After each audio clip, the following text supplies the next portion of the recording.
John Wick is a man of focus, commitment, and sheer fucking will. Okay, so I, like the first one, will be reviewing John Wick Chapter 2 as sort of like a lead up or catch up to John Wick Chapter 3.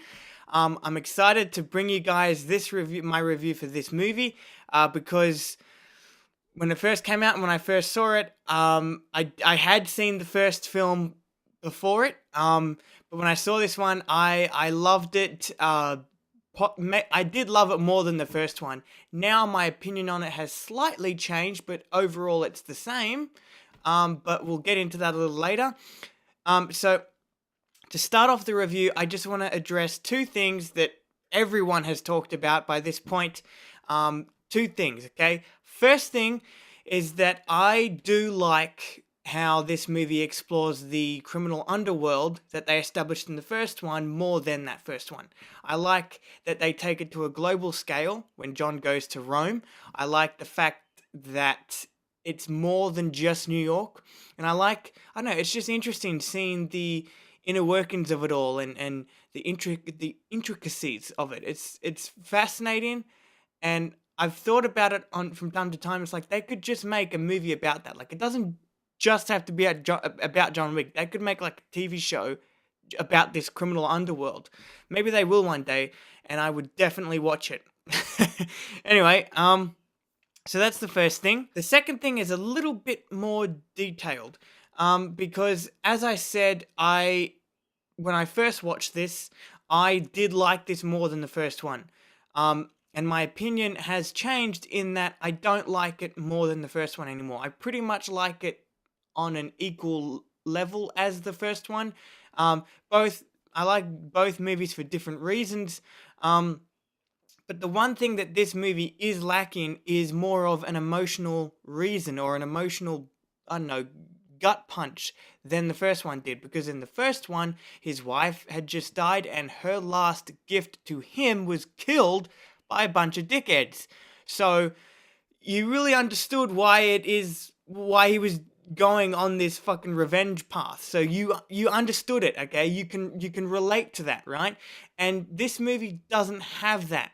And if you don't understand why people can't really relate to John Wick as well as they could in the first one, well, it's because, as I said, they didn't have an emotional reason in this one. He was just doing it because Mario knocked on his door and said, "Hey, you know that thing that you did?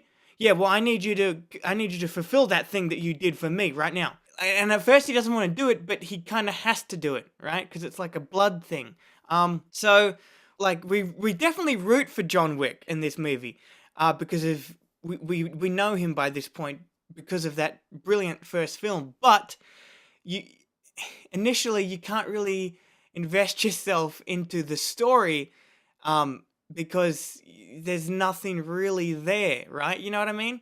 Hopefully you know what I mean. Some people, I've talked to some people about this thing, and they don't really get it. Like, they don't really get, like, emotional investment in movies. Like, not everyone understands that. So, the fact that there is no emotional reason is why it's harder for some people to get invested in this movie than the first. So, in the eyes of a film buff, that can be a problem. And I will say, for me personally, I didn't like Lawrence Fishburne. This is my own problem. I've never heard anyone say this about this movie, but in fact, I've heard quite the opposite.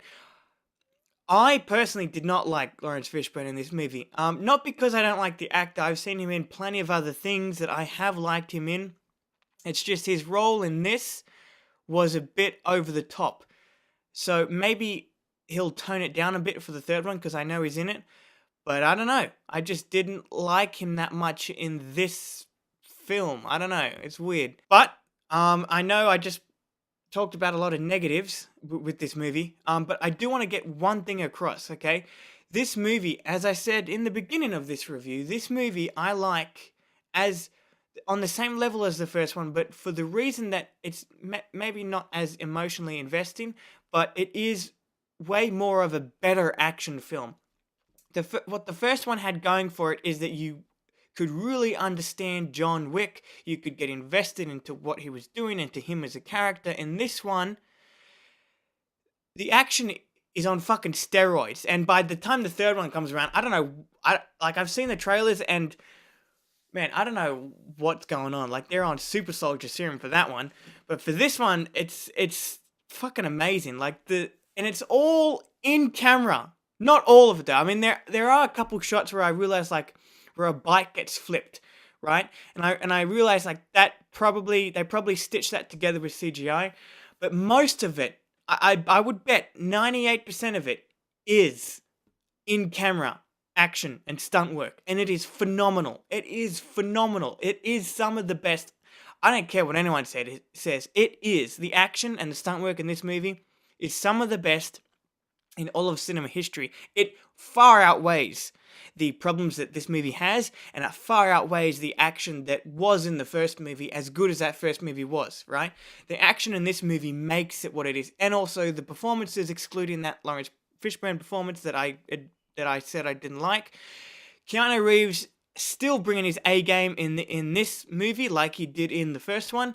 So yeah, the performances are good, but the stunt work and the action are what make this movie as good as the first in that regard. So yeah, but I can assure, wait, what's the fucking quote? But I can assure you, but I can assure you, but I can assure you, the stories that you hear about this man, if for nothing else, have been watered down. That took a while to do, guys. I kept laughing for fuck's sake. Anyway, I guess that's how I'm going to end this review. I'll see you in my review for John Wick Chapter 3 Parabellum. Like I said, I think that's the name of a bullet. Anyway, I'll see you in that review.